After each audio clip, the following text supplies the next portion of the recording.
हमारे शहर में एक भूतिया कार है। उस कार का कलर लाल है।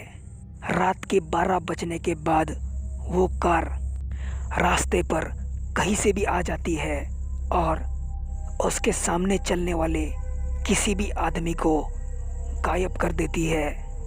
और उसके बाद वो आदमी शहर में तो क्या, पूरी दुनिया में कभी भी नहीं दिखता। लेकिन आपको घबराने की कोई ज़रूरत नहीं, क्योंकि वो कार आपको तभी दिखेगी जब आपका बैड लक हो, मतलब आपकी किस्मत बहुत ही खराब हो।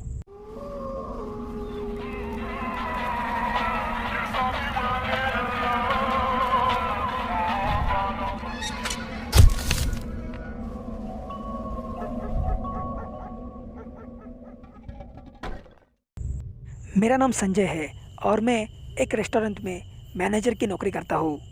तो ये बात तब की है जब एक रात मैं अपनी जॉब से घर आ रहा था।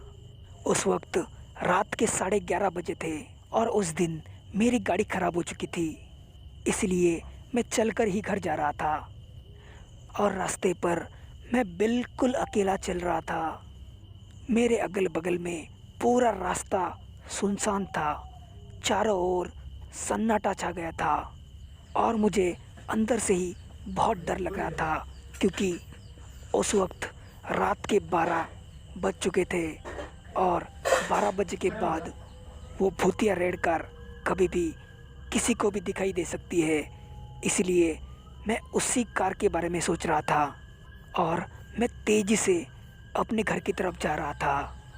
अभी थोड़ी ही देर हो चुकी थी, तब मुझे पीछे से किसी की आवाज़ आ गई और जब मैंने पीछे मुड़कर देखा तो मेरे रोंगटे खड़े हो गए, क्योंकि मेरे पीछे से वही कार आ रही थी जिसके बारे में मैं सोच रहा था। और हैरान करने वाली ये बात थी कि वो कार अपने आप चल रही थी और उस कार में कोई भी बैठा नहीं था। और तब मुझे पक्का यकीन हो गया कि वो कार सच में भूतिया कार है। उस वक्त मुझे पता नहीं था कि मैं ज़िंदा बचूंगा या नहीं, लेकिन फिर भी मैं अपनी जान हाथ में लेकर भागता रहा। और मैं तब तक भागता रहा जब तक वो कार मेरा पीछा न छोड़ दे। अभी थोड़ी ही देर हो चुकी थी, तब मैं एक सुनसान गली से भागने लगा जो बहुत ही भयानक दिख रही थी। और खुशी की बात यह थी कि वो एक शॉर्टकट रास्ता था जो मेरे घर की तरफ जाता था। कुछ देर बाद मुझे समझ आया कि वो भूतिया कार अब मेरा पीछा नहीं कर रही है, लेकिन फिर भी मैं भागता रहा, क्योंकि वो कार कहाँ से भी आ सकती थी। लेकिन जब मैं अपने घर के नज़दीक आया तब मैं समझ गया कि मेरी किस्मत अच्छी थी कि मैं उस भूतिया कार से बच गया।